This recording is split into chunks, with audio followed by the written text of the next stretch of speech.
최근에 북한에서 미사일 발사했었는데 저는 당일에 소식 못 듣고 나중에 뉴스로 알았거든요. 왜 당일에 바로 알려지지 않았을까요?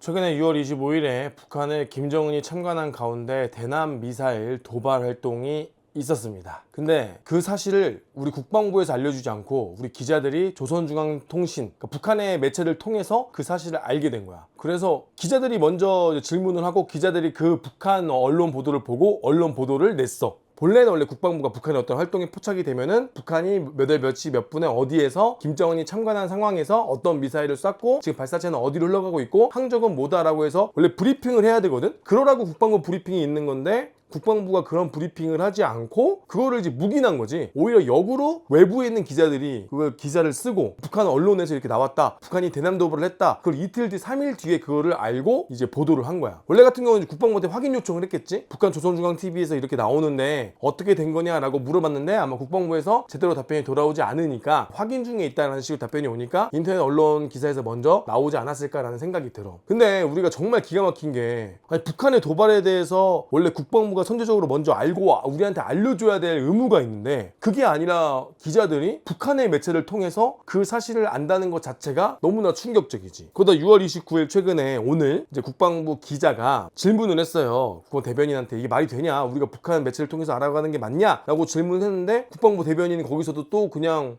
지금 확인 중에 있다. 그 북한에 뭐 발사체가 발사됐다. 아니 대놓고 북한은 미사일이라고 이야기를 하고 대놓고 쐈는데 그걸 발사체라고 이야기하고 있는 거야. 발사체의 의미에 대해서 좀 혼동하시는 분들이 있는데 발사체는 한마디로 로켓이에요. 로켓과 미사일의 차이는 무장을 했냐 안 했냐의 차이거든. 또 둘 다 똑같이 로켓인데 무장을 하면 미사일이고 안 하면 로켓이야. 그걸 이제 발사체라고 표현을 하는 거야. 근데 발사체라는 표현은 북한이 우리한테 도발하려고 하는 게 아니라 뭔가 쏘아 올렸다라는 식으로 그 의미를 되게 희석해서 이야기하고 뭉뚱그려서 이야기하는 거거든. 한마디로 하늘로 뭔가 쏘아 올렸습니다. 아니 미사일을 쐈잖아요. 북한이 미사일을 쐈다고 대놓고 이야기를 하는데도 우리는 그냥 아직 미사일이라고 얘기하지 마시고 뭔가 하늘로 쏘아 올렸습니다 라는 식으로 이 의미를 되게 우리 스스로가 북한의 도발이 아니다라는 식으로 이제 무마하려고 하는 거지. 이게 문재인 정권 때부터 심각했는데 이번 이재명 정권 들어서도 또다시 발사체라는 얘기를 들으니까 너무나 어처구니가 없어. 거기다가 최근에 이제 MDL에서 북한이 엄청난 활동을 하고 있는 거 알고 있지. 북한이 거기서 MDL에서 북한 요새화 작업이라고 해서 뭐 지뢰도 심고 대전차 장애물도 심고 막 철조망도 만들고 그런 활동들을 하고 있는데 그러한 활동들은 사실 작년 말부터 시작이 됐어. 올해 초에도 계속 진행이 됐고 그 전방에 근무하고 있는 군인들은 다 알고 있었어. 근데 이제서야 언론에 나온 거야. 근데 그동안 우리는 뭐 했을까? 그동안 우리는 어떠한 대처도 안 하고 그냥 방관만 했어. 그게 위로 보고가 안 됐을까? 그러니까 NSC라고 하는 안보실장이 주관하는 거기 회의에도 원래 나왔을 텐데 이게 보고가 안 됐을까? 근데 이게 우리가 언론을 통해서 반년 만에 한 건데 이미 진행이 또 많이 되고 있고 이미 수많은 병력들이 그 비무장지대에 북한군이 들어와서 자신들의 기지를 구축하고 있는 거야. 사실은 비무장지대에는 이렇게 병력이 들어와서 공사하는 건 잘못된 게 맞거든. 근데 이거에 대해서 우리가 비방도 하나 하고 있지 않지. 사람들이 좀 관과하는 게 있는데 북한이 이런 활동들을 왜 할까? 돈이 필요해서 뭐 협박하려고 하는 걸까? 북한에 뭐 탈북자를 막으려고 하는 거다. 그것도 다 맞는 말일 수 있어. 근데 가장 중요한 건 지금 이 정부가 절대 북한이 하는 활동에 대해서 뭐라 하지 않을 것을 확신하는 거야. 그러니까 그렇게 수많은 대규모 병력이 MDL에 들어와서 대놓고 작업을 하는데도 우리는 공격하거나 우리는 경고방송이나 우리는 어떠한 대응도 하고 있지 않잖아. 불과 몇 년 전까지만 해도 물론 그러면 안 되지만 전쟁을 유도해서는 안 되지만 얼마 전까지만 해도 정말 조금만 덤비면 전쟁할 것처럼 이를 갈았단 말이야. 그러니까 절대 북한은 엄청 조용하고 도발도 하지 않고 어떠한 이야기도 하지 않지. 물론 그런 남북한 긴장감은 좋은 건 아니야. 그런데 북한이란 족속들은 말이야 우리가 강하게 나갈수록 깨갱하고 우리가 약하게 나가고 우리가 평화를 이야기할 때마다 우리를 도발해. 그게 북한이라는 족속의 특징이야. 그거를 50년, 70년 가까이 지켜봤는데 아직도 우리는 거기에 당하고 있다는 게 너무나 비통해. 그 현역 군인들도 지금 많이 정신적으로 힘들어하고 있는 상황이야. 우리가 마주보고 있는 적은 이런 활동들을 하고 있는데 우리는 아무 말도 못하고 우리는 그냥 지켜보고만 있고 심지어 국방부 대변인도 저런 말과 같지도 않은 소리를 하니 현역 군인들 입장에서 어떻겠어. 주적이랑 싸우고 우리 북한으로부터 우리 대한민국 국민의 생명과 재산을 지키는 사람들인데 아니 국방부 대변인과 국방부의 수장이라는 그 윗사람들이 그런 행동을 하고 있으니 어떠겠어.